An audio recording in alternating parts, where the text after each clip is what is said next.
कि शहबाज शरीफ को, नवाज शरीफ को, जरदारी साहब को, सबको इमरान खान के पास जाना चाहिए। खान साहब ने कहा था, either you surrender or you fight for your freedom till death,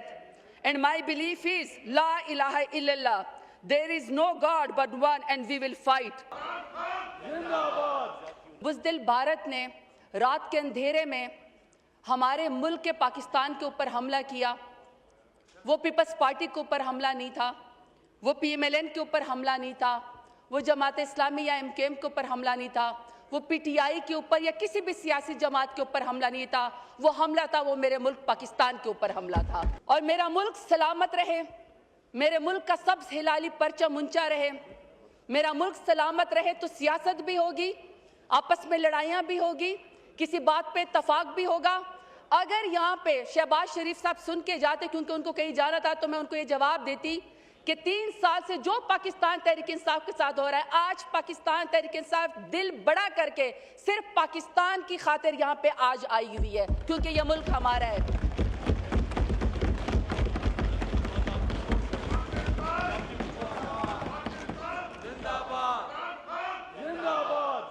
आज हमारा कोई जाती एजेंडा नहीं है, आज हमारी कोई अना नहीं है, आज हम आपसे कोई सवाल नहीं करेंगे, आज हम सिर्फ और सिर्फ पाकिस्तान की बात करेंगे।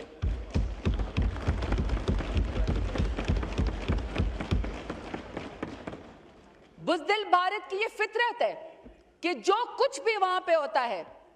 जो कुछ भी उसका फेलियर होता है, वो उसका इल्जाम पाकिस्तान के ऊपर लगाता है और इसको आदत है कि रात के अंधेरे में हमला करता है। हमारी मसाजिद के ऊपर, हमारी मदारिस के ऊपर, हमारी सिविलियंस के ऊपर,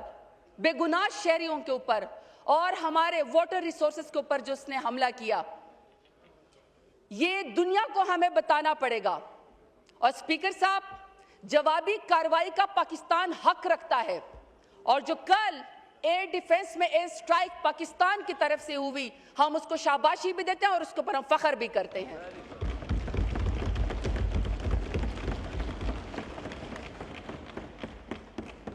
स्पीकर साहब, पाकिस्तान खुद दहशतगर्दी का शिकार है।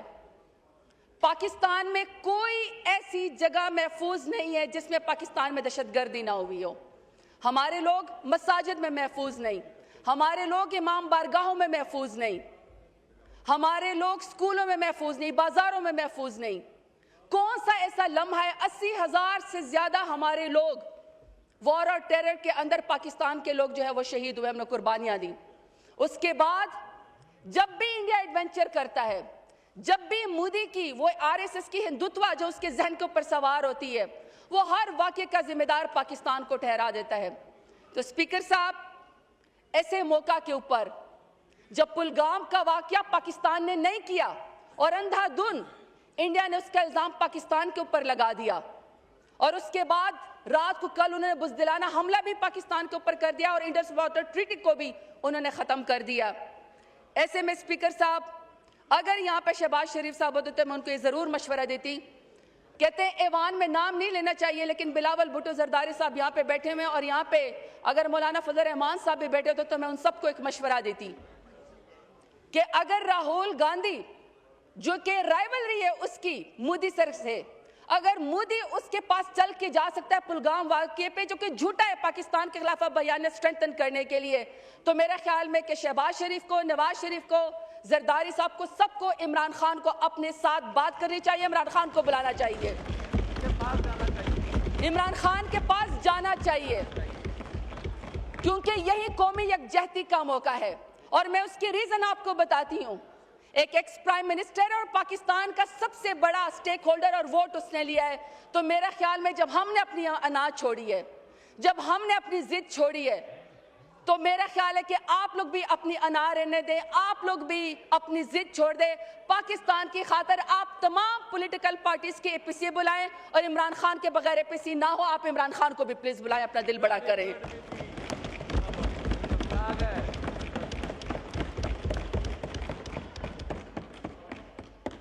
दूसरा, स्पीकर साहब, मेरे यहाँ पे 23 अप्रैल 2024 की मेरी तकरीर मौजूद है और मैंने उस वक्त बात की थी, मैंने यहाँ पे कॉलिंग अटेंशन लेकर आई थी और मैंने पाकिस्तान के पानी के ऊपर जो इंडिया कब्जा कर रहा था, मैंने उसके ऊपर बात की थी। उस वक्त मेरी बात को लॉ मिनिस्टर साहब ने डिनाई किया था, लेकिन चूंकि अब इंडिया पाकिस्तान के खिलाफ टेररिज्म कर चुका है, मेरे स्पीकर साहब ख्वाहिश ये है कि बजाय इसके कि हम यहाँ पे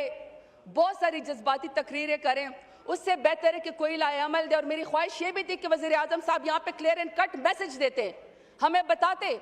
कि आगे का अगला हमारा लाएअमल क्या है। मैं समझती हूँ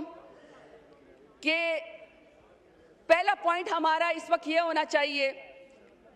कि हमें अपने डिप्लोमेटिक जितने भी फोरम हैं, इस वक्त मेरे ख्याल में यहाँ पे फॉरेन मिनिस्टर साहब और डिप्टी प्राइम मिनिस्टर साहब बैठे हुए हैं,